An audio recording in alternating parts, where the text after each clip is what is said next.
Rising insulin prices have people with diabetes concerned. Pharmaceutical company Eli Lilly promised to make a cheaper version of the drug, but people with diabetes say it's not enough. Fox 5's Cassie Milnerick is live in studio. She talked with people living with the disease.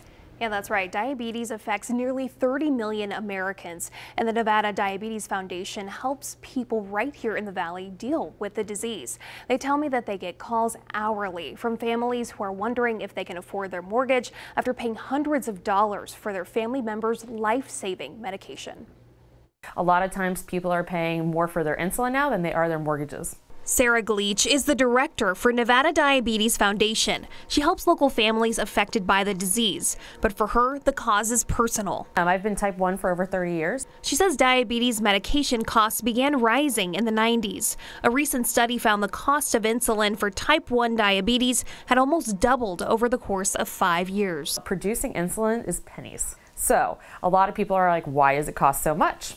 And now we're looking at a retail cost for even a fast-acting insulin that hasn't changed since the 90s of basically $400 to $500 a vial. A vial of this life-saving medication can go a little or a long way. Personally, a vial for me can last me about a month, but it could last somebody just a week.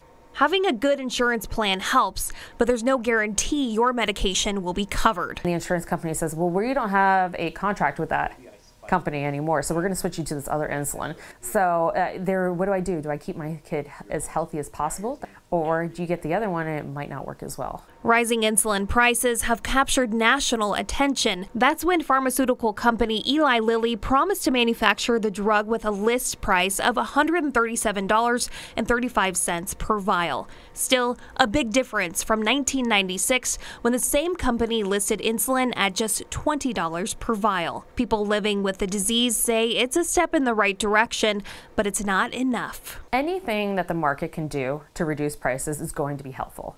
However, I think it's just a band-aid right now and eventually is going to fall off, and that the industry needs to do more. And a study by BMJ Global Health found it only costs pharmaceutical companies between $78 and $133 to produce a year's supply of insulin per patient, a huge margin for patients who are currently paying hundreds of dollars per vial. Insulin manufacturing company Eli Lilly says it's working to make the half-price version available as soon as possible. Live in the studio, Cassie Milnerick, Fox 5 News, local, Las Vegas.